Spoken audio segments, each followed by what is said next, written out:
faisais avant, qui libérait la gloire de Dieu, je ne voyais plus la gloire de Dieu. Plutôt, je dois dire, non, je ne voyais plus les manifestations que je voulais voir. Mais l'église continuait à grandir. Mais moi, je voulais faire mon show. Je voulais à chaque fois qu'après d'avoir prié, que je fasse la démonstration de la puissance de Dieu. Donc faire tomber les gens gauche à droite, chasser les démons, toutes ces choses. Et ça se passait presque plus. Un jour, j'ai fait l'appel.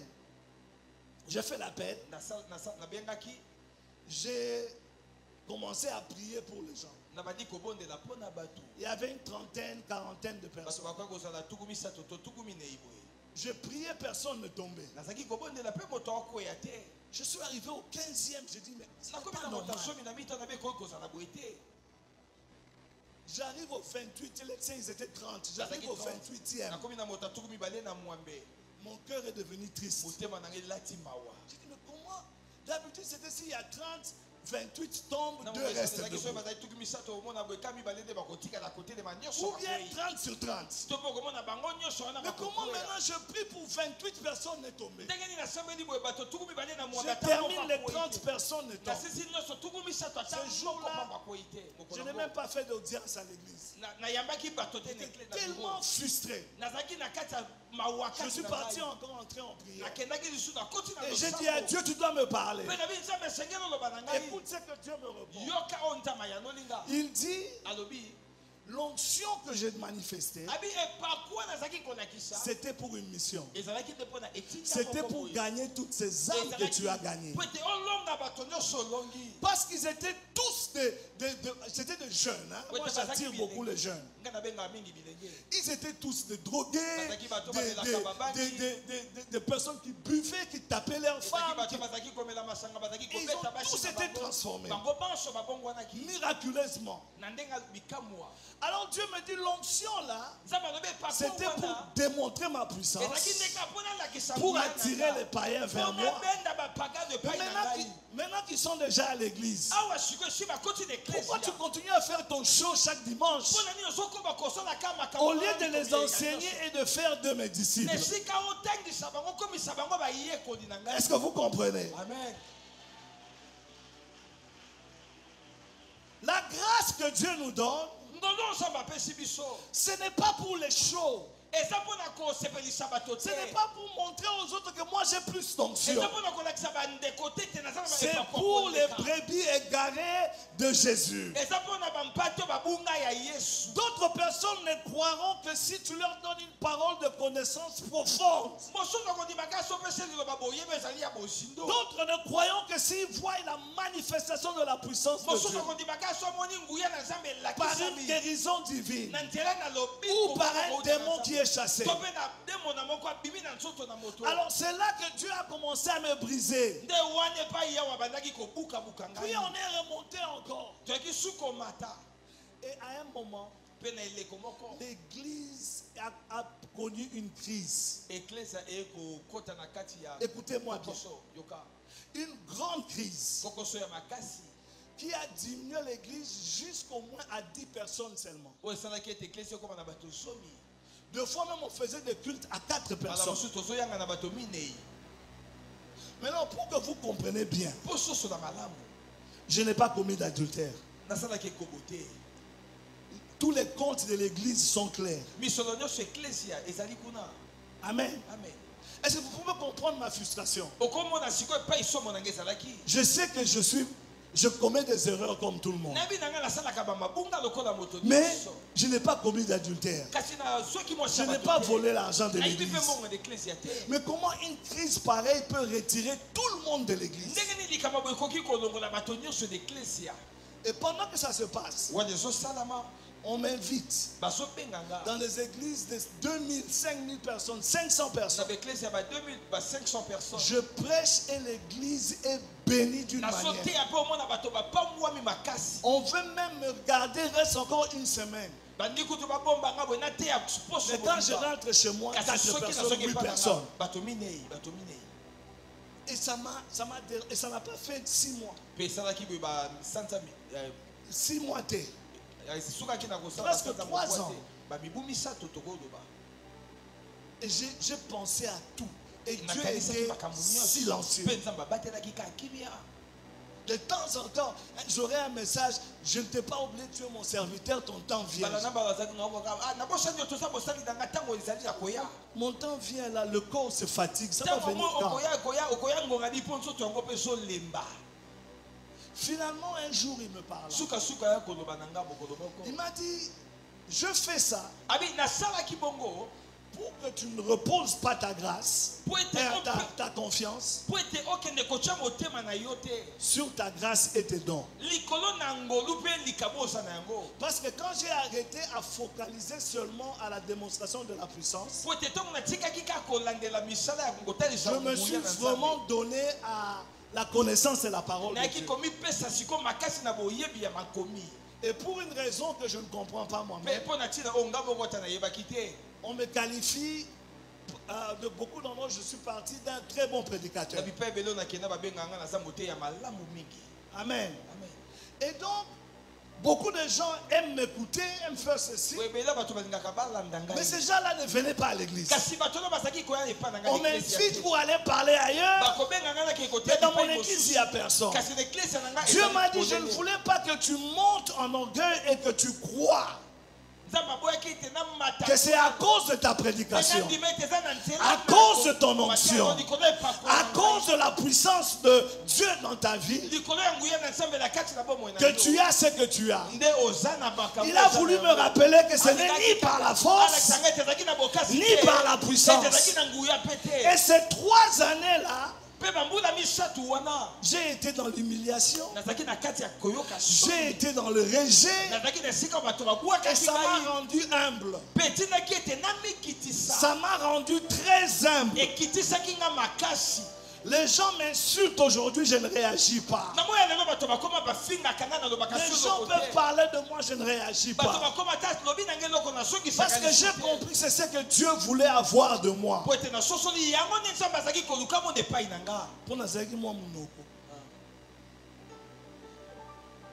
Je ne me suis pas trop battu dans ma vie, mais ma bouche, c'était mon arme. Et puis, cette fierté-là, que j'ai grandi avec.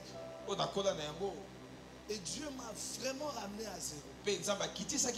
Et aujourd'hui, l'église a fait une montée.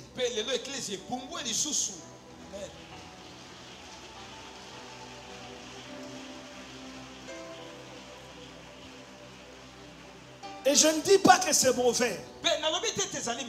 Mais j'ai décidé moi-même dans mon église. Je porte ma Bible moi-même. Je marche moi-même. Mais quand j'ai des invités, je les honore. Parce qu'on a des protocoles. Mais ça c'est pour moi-même. Je me fais ça pour me rappeler de ne plus jamais monter encore en orgueil. Parce que c'est ces choses-là qui m'ont fait monter en orgueil. Est-ce que vous comprenez? Donc je me suis rendu aussi simple que possible. Et ça ne me dérange plus. Parce que tu dois mourir en toi-même. Tu dois renoncer à toi-même. Pourquoi beaucoup de gens, quand ils se font, ils disent, moi, on a joué avec moi. Tu me connais moi. C'est ce moi-là que Jésus est après. Que ce moi-là que Jésus veut couper. Parce que lorsque toi s'élève, Jésus descend. Mais j'ai entendu Jean-Baptiste dire, il faut que je m'abaisse et que lui s'élève. L'humilité précède la gloire. Il y a quelqu'un ici, ton mariage a des problèmes à cause de toi. Ce n'est pas une question de raison. Tu peux avoir toute la raison du monde et divorcer. Mais tu dois t'humilier. Tu dois renoncer à toi-même pour sauver ton mariage. Il dit renonce à toi-même et porte ta croix tous les jours. Parce que nous n'avons pas fait des disciples. Nous avons fait des membres. Venez, vous allez être guéris. Venez, vous allez avoir. Venez, vous allez prospérer. Alors les gens qui viennent là, ils viennent pour prendre. Jésus guérit, Jésus délivre, Jésus bénit. C'est ton âme. Mais d'abord, tu prospères à tous égards, comme l'état de ton âme aussi prospère. Donc nous avons plein de gens maintenant qui viennent à l'église. C'est pour le mariage. C'est pour le travail. C'est pour ceci. Pasteur, moi j'ai eu des sœurs qui sont venues me voir. Elles s'assoient au bureau et disent pasteur.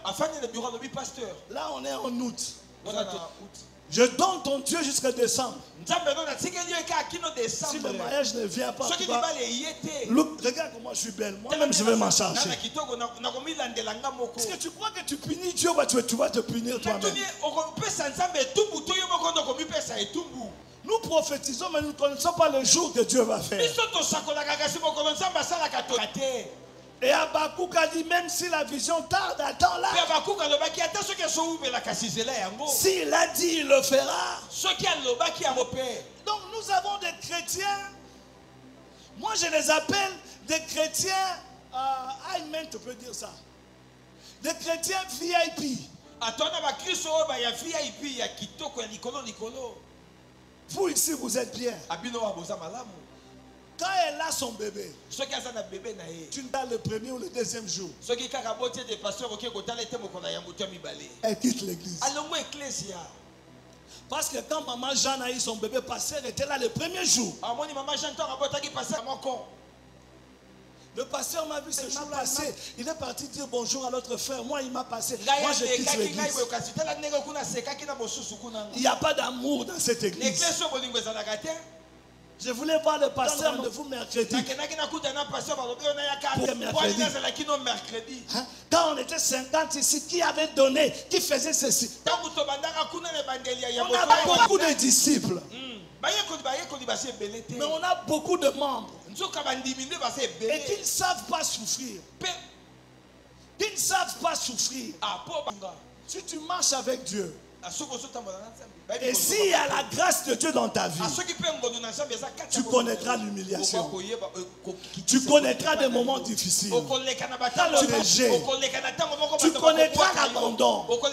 Parce que Dieu veut t'amener à un endroit où, lorsqu'il t'élève, tu sauras que ton nid de l'Orient, ni de ton oncle, ni de ta tante, afin que lui seul puisse recevoir la gloire.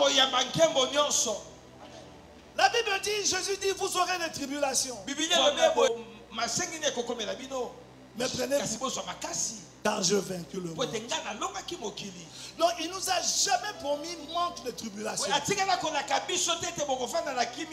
Mais il a seulement courage. Parce que lui a déjà obtenu la victoire. David dit, quand je marche dans la vallée de l'ombre de la mort. Mais nous voulons passer à côté de la vallée. Un professeur à moi qui me donnait un cours historique d'Israël nous a dit qu'une partie de ce psaume-là a un sens. Parce que pendant l'hiver, je pense, si mes souvenirs sont bons, il n'y a plus de provisions dans les montagnes. C'est dans la vallée. Mais à cette période-là, dans la vallée, il y a beaucoup de loups. Alors le berger allait au devant de ses brebis avec son bâton et sa houlette et il chassait les loups. Et le pâturage était là. Et les brebis mangeaient. Ils les regardaient. Mais les loups ne pouvaient pas attaquer à cause des bergers qui avaient leur bâton et leur houlette. S'ils attendaient que l'hiver passe, le vert pâturage passera aussi. Deux fois ta bénédiction, deux fois ta bénédiction se trouve dans ton rejet. C'est quand tu marches dans la vallée de la mort qu'il prépare une table devant toi en présence de tes ennemis. Les ennemis étaient signe que la main de Dieu est sur toi. Moins d'ennemis, une petite table, plusieurs ennemis, une grande table. Donc je dis à l'église, ne tue pas tes ennemis.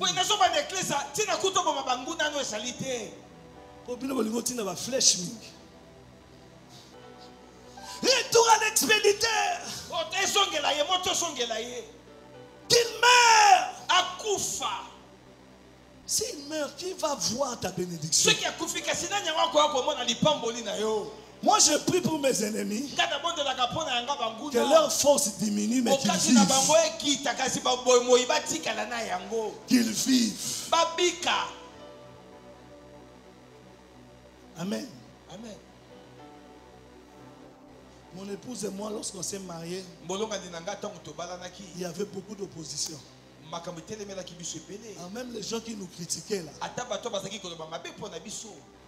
on ne voulait pas les inviter. Mais quelque chose m'a dit non, invite-les. C'est elle qui m'a dit non, il faut les inviter. Il faut pas ce qu'on fait. Je les ai invités. Mais quand il fallait mettre les tables, quelqu'un dit qu'il faut les mettre là-bas, table 43. J'ai dit non. Table 2 famille. Table 3 famille. Mettez les tables 4. Le mariage qu'ils ont dit qu'il ne viendra pas là, c'est là. Le mariage qu'ils ont dit là qu'il n'ira nulle part là, on est là. De temps en temps on les regardait. Et puis je regarde ma femme. Et puis on les regarde encore. Ce n'est pas ce que la Bible dit. Il nous bénit. Il nous dresse une table en présence de nos ennemis.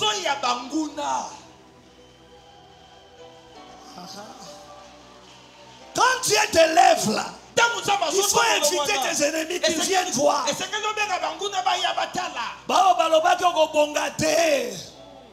Ceux qui avaient dit que tu n'iras pas de l'avant. Ceux qui avaient dit que tu resteras une fille légère à cause de ton passé.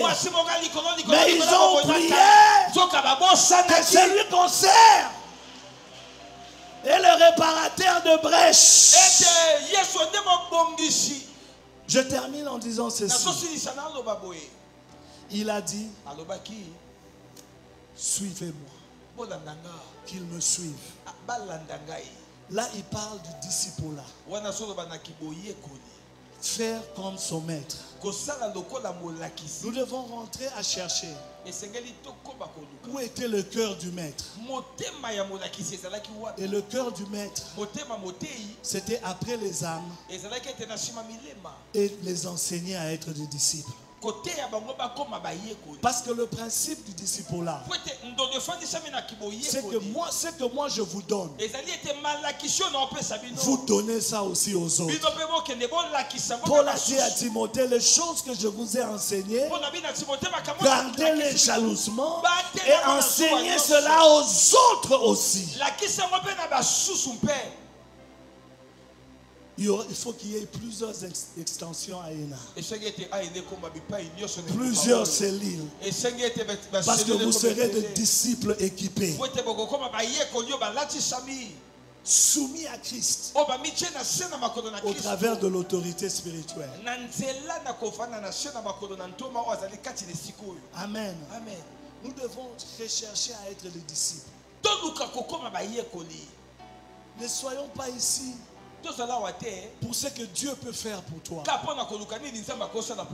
Nous tous, nous avons besoin de quelque chose de Dieu. Mais la formule de Dieu, c'est rechercher premièrement le royaume de Dieu et sa justice. Et toutes ces choses vous seront ajoutées par-dessus de tout. Pourquoi j'ai dit puissance pour une mission? Parce que c'est ça la vraie mission de Christ.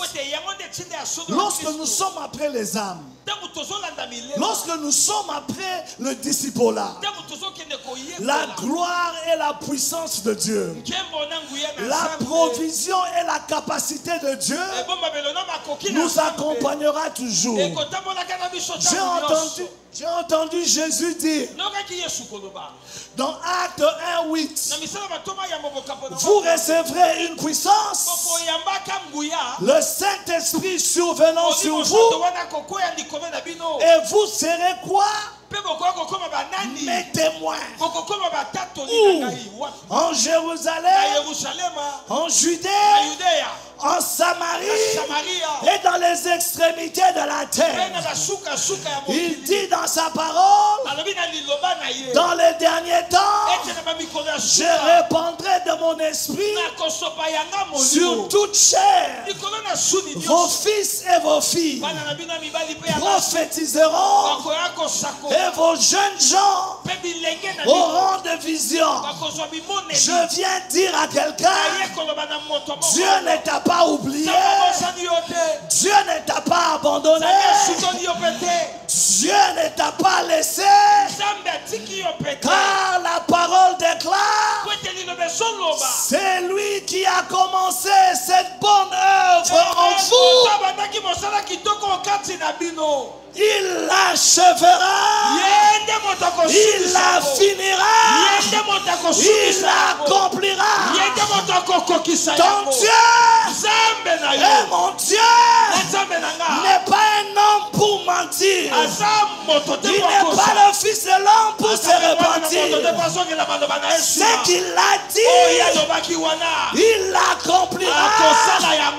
Et il l'accomplira certainement. Habakkuk a dit, même quand la promesse altère,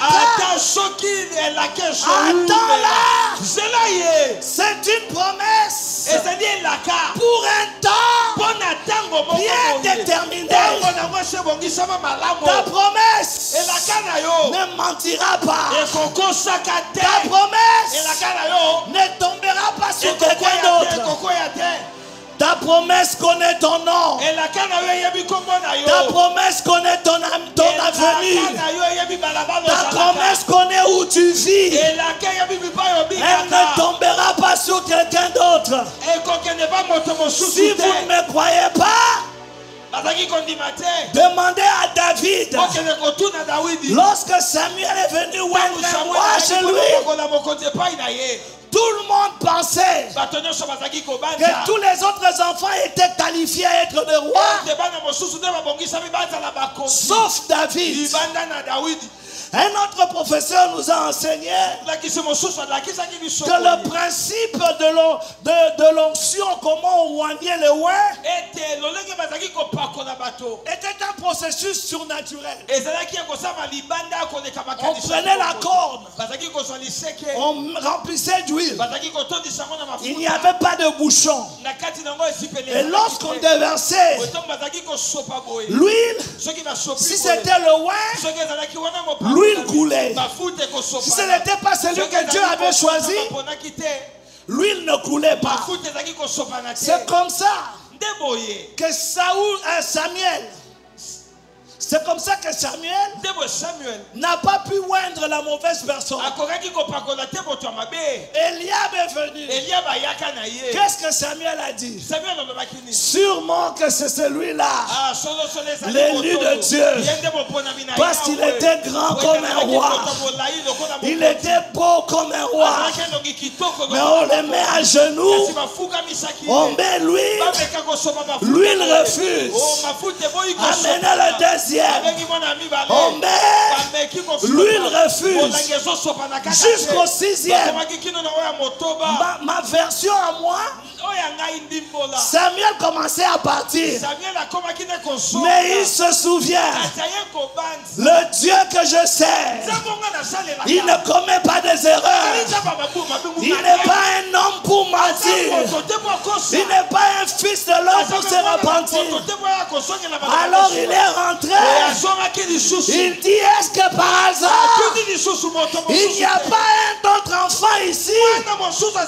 Tout le monde se regarde et il disait, David,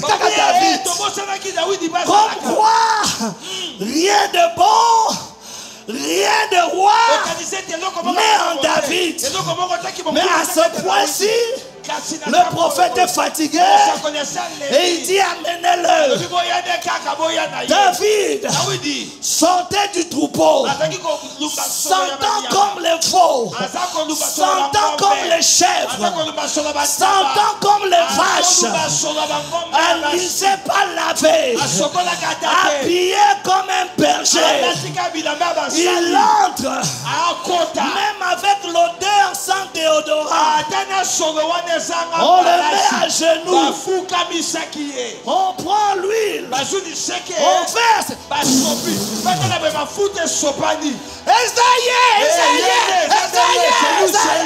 Je viens dire à quelqu'un, même si tu ne ressembles pas à un riche, même si tu ne ressembles pas à une femme mariée, même si tu ne ressembles pas à quelqu'un de bonne famille, le Dieu que je sers,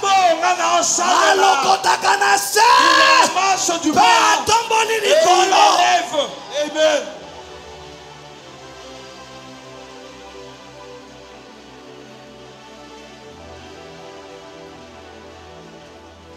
Hallelujah. Amen. Hallelujah. Amen. Hallelujah. Hallelujah.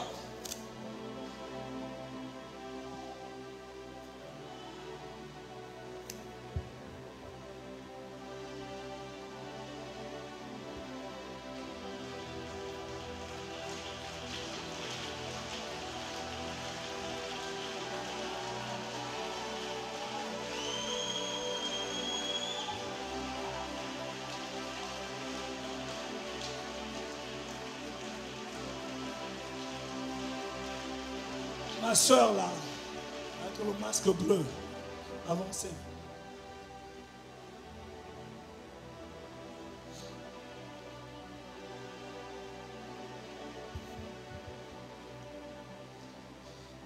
Vous êtes à bout. Je vous voyais venir d'un long chemin. Et devant vous, c'est tout noir. Et vous avez marché pendant longtemps. Et c'est comme si vous vouliez abandonner.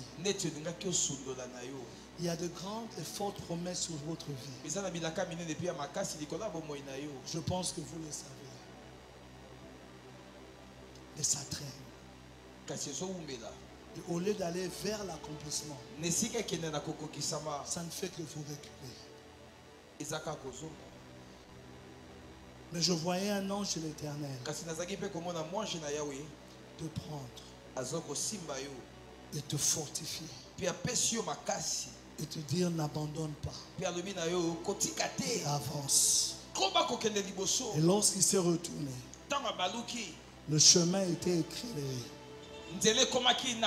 Tu étais comme ici. Ta promesse était là. N'abandonne pas. N'abandonne pas.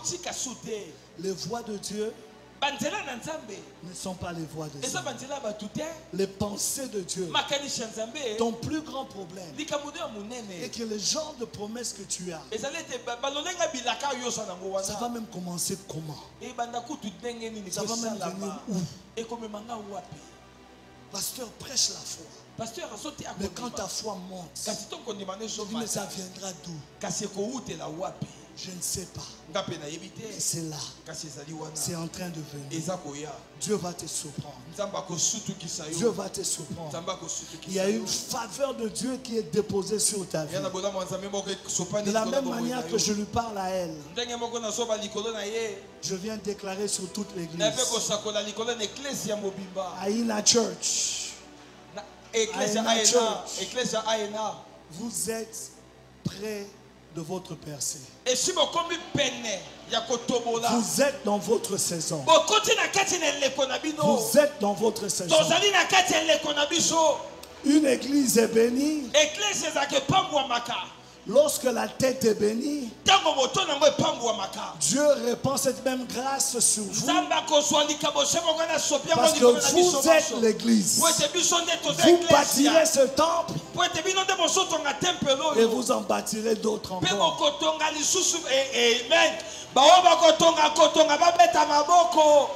Amen.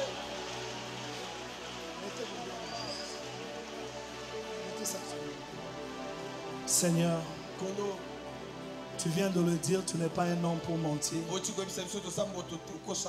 ni le fils de l'homme pour se repentir.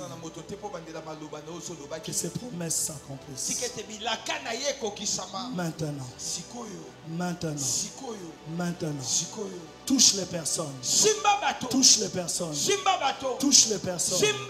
Touche les personnes qui ont sa bénédiction à venir sur son chemin.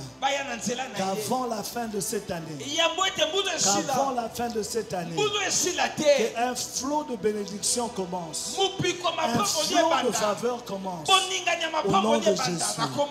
Au nom de Jésus. Je voyais comme une femme assez âgée qui t'a fait beaucoup du mal. Beaucoup de mal.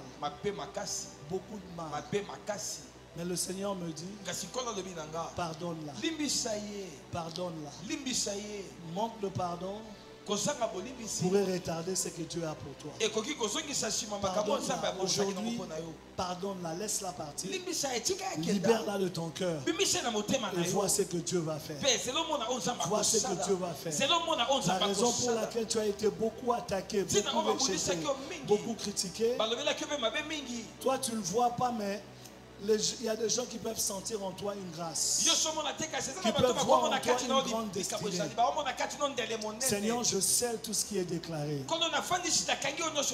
Au nom de Jésus. Au nom de Jésus.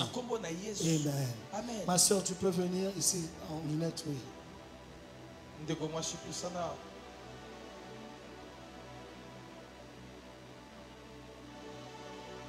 Je veux déclarer sur toi ce que David a dit, que tu ne mourras point, mais tu vivras. Et tu proclameras, et tu déclareras, et tu témoigneras des bienfaits de l'Éternel. Je commande à cet esprit de mort qui est en train de poursuivre ta vie, que cet esprit-là, à partir d'aujourd'hui, au nom de Jésus, quitte ta vie. Seigneur, du sommet de sa tête, pasteur, il y a un mouvement de Dieu qui est en train de venir dans cette église. Un mouvement de Dieu qui va bousculer tous vos plans et tous vos programmes. L'Éternel me dit c'est un mouvement qui se passera au niveau de la jeunesse. Ça va commencer au niveau de la jeunesse. Dieu est en train de lever à cause de tes prières, à cause de vos sémences, parce que je voyais des autels levés devant Dieu. Et comme l'ange avait dit à Cornélie, je vois que votre monde et vos prières ont bâti un hôtel. Il y a de jeunes que Dieu élèvera ici puissamment.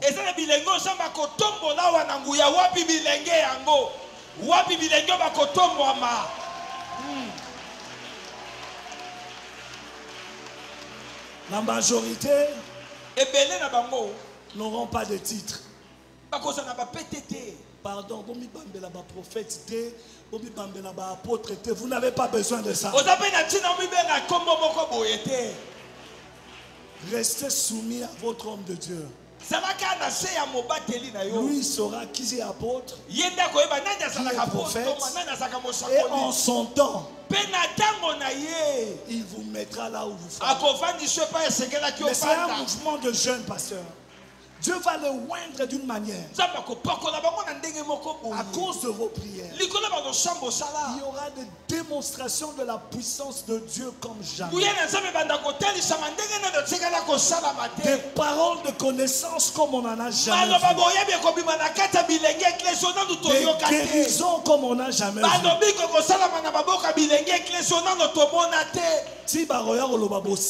Jusqu'à ce qu'on dise que vous avez touché au fétiche.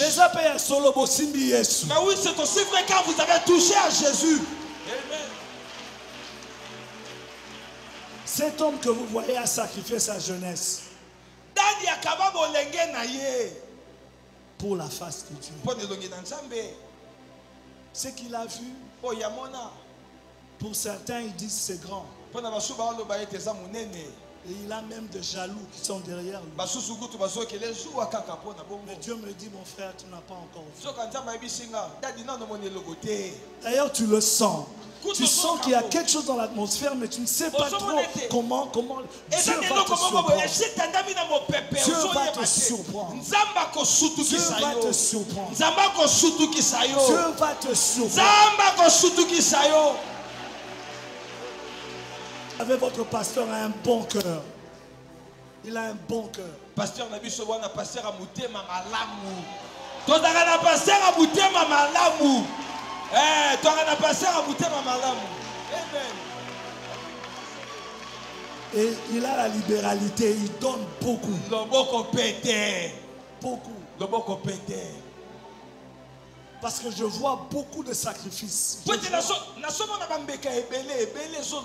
D'ailleurs, pour lui, on n'a pas parlé de ça, mais pour lui, c'est quand il est dans le moment difficile qu'il donne plus. Je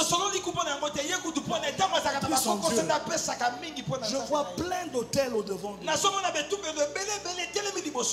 Et Dieu a dit c'est le temps. Dans cette saison ici, Dieu va visiter cette église.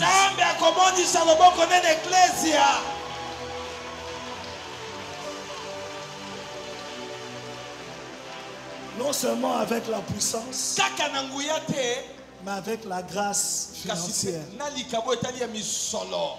Parce que vous êtes une église prospère. Une église qui est enseignée. Et une église qui a fait ça pour son Dieu. Dieu se souvient de vous. Soyez bénis.